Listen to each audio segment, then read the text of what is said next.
Vamos entender as 3 leis de Newton em um único exercício. É a PUC Paraná 2024 que vai abordar as 3 leis de Newton. Vamos lá.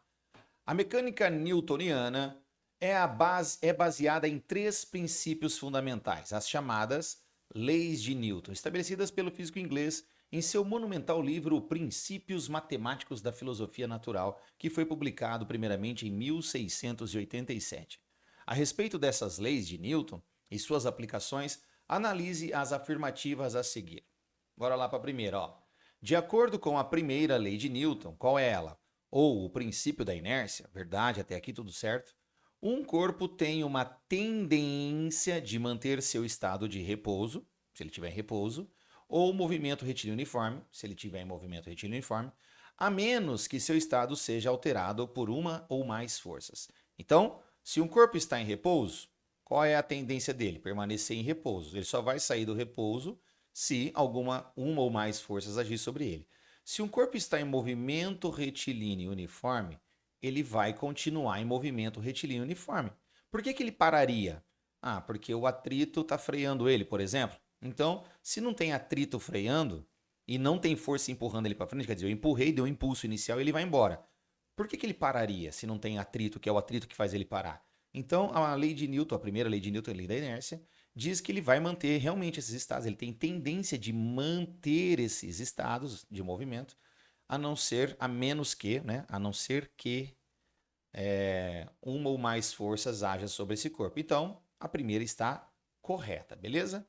Fechou. Vamos ler a segunda. A segunda diz o seguinte: conforme a segunda lei de Newton, em determinado instante de tempo, a velocidade de uma partícula possui sempre a mesma direção e sentido da força resultante sobre ela nesse mesmo instante.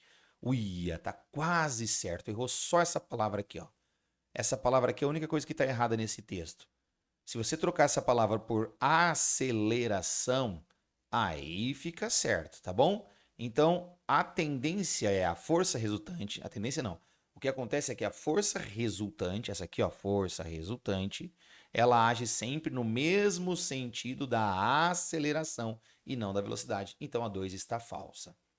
Número 3.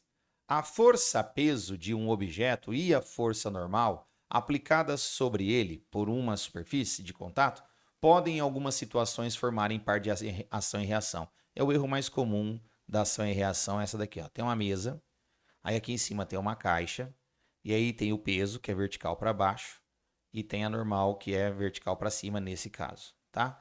E aí as pessoas têm que dizer o seguinte: peso e normal têm mesma direção, ou seja, as duas são verticais, sentidos opostos, uma para baixo, outra para cima, e tem mesma intensidade. Então trata-se de um par em ação e reação. Não, não é um par de ação e reação. Para ser par de ação e reação, tem que atuar em corpos distintos. Nunca a ação e a reação estarão no mesmo corpo, jamais. Você tem duas forças atuando no mesmo corpo, então não tem como ser um par de ação e reação. Bom, então a nossa primeira era verdadeira, a nossa segunda era falsa e a nossa terceira era falsa, certo?